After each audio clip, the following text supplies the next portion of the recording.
Good morning. I think things are on. Let's see here. Hope everyone is doing well. It is Friday, Capital Preservation Friday in the markets.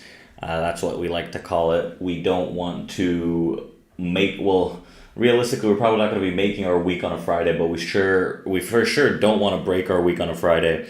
That is the goal, right? It's very difficult to have like kind of a struggled week and then on Friday think everything is going to be perfectly fine. When on Friday it's a pretty tricky market to trade, especially coming into the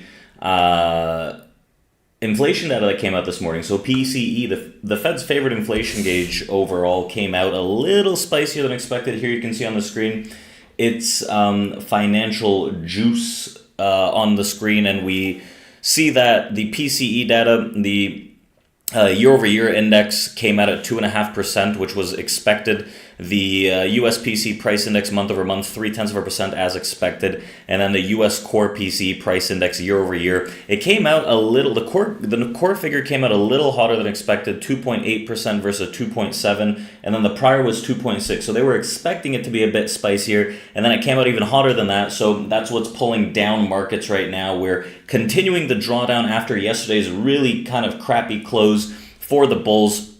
We still see that continuous reoffer. So the last 3 days in this market, we've seen pretty continuous downside selling most rallies, and the offering is coming back in. So we had the US core PCE, the month-over-month figure, which is 0.4% expected at 3.10, so a slightly hotter figure from there. We had also some other numbers that came out, but mainly what we have is, now that we're over that inflation data, what we're expecting is to see what happens on April 2nd, what Trump calls Liberation Day, where we have the reciprocal tariffs. So China will certainly respond with countermeasures if the U.S. insists on harming China's interests regarding the April 2nd reciprocal tariffs. This is from the Chinese state media that is posted on Financial Juice. So already conversations about that have begun, they've nurtured, and so on. So we saw that this week after, I think it was on Wednesday after the bell, Trump had talked about the 25% tariff on autos. So what does that look like? Let's take a look at some of these equities first and foremost. We had a really strong run on Monday, gap higher, and a lot of that is being absolutely destroyed with not some, but a lot of big tech names are starting to pull back, with just like Apple and Tesla surprisingly holding out a bit better. So if we take a look at the SPY just quickly here before we have this tariff conversation, let's see here. Loading. But the SPY has filled its gap here from that Monday start, and it's continuously struggling to hold out above its 200-day average. So we had a few days above the 200-day average. Wednesday comes in, destroys everything, and then now we're gapping a significant bit lower. So we're starting to really, really put a damper on the upside momentum, and our Friday buy day, as we like to call it, is looking a bit more skewed without the acceptance of prices higher. So what does that look like? I'll tell you in just a bit, but like I said, the clock is ticking, right? We're starting to move closer and closer to Liberation Day, the date where President Trump will implement a slew of tariffs, including newly announced ones this week for the auto industry. Starting April 2nd, the U.S. will apply 25% tariffs to imported passenger vehicles and light trucks, as well as key automobile parts, engines, transmissions, powertrain parts, and electrical components. It's an announcement that has rattled the car industry, which has spent decades integrating supply chains with Canada and Mexico, as well as elsewhere around the globe. Now, tracking how much of the car is quote-unquote made in America is a complicated endeavor and can sometimes lead to surprising discoveries. There are many stages of the production that cover the thousands of parts that go into a vehicle, including the raw material procurement, melting and casting, parts manufacturing and finishing, and the quality control and testing.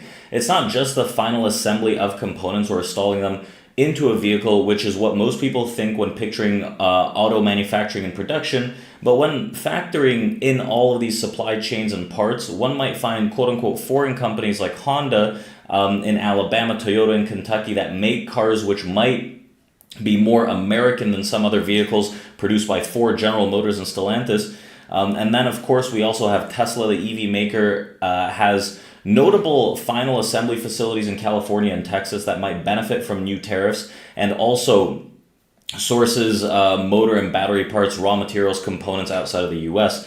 The newly signed tariff order appears to recognize some of the complexities, and while it may make a dent in the closely aligned supply chain with Canada and Mexico, the complex logistics systems won't be totaled, at least initially. So USMCA compliant automobile parts will remain tariff-free until the Secretary of Commerce, in consultation with the U.S. Customs and Border Protection, establishes a process to apply tariffs on their non-U.S. content.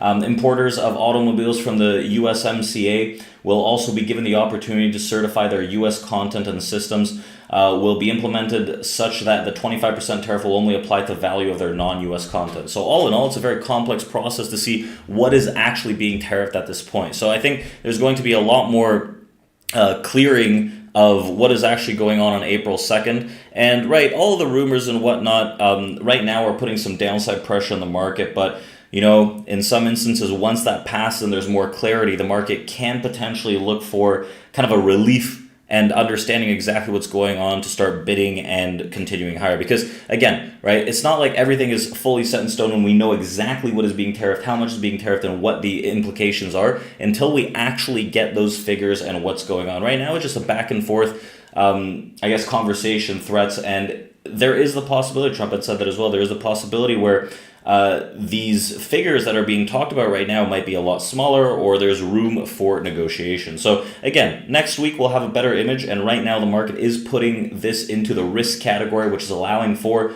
this continued downside. Now, although there is potential for some buy-side pressure, you know how Fridays work. We have a pretty strong rally usually on Fridays that come out to allow for a decent transition into the weekend, but it's getting a lot harder to believe such a scenario is going to take place, especially after we filled the gap yesterday. We tried to rally. We closed very poorly. We closed under 57.60, which is a distribution top on the S&P.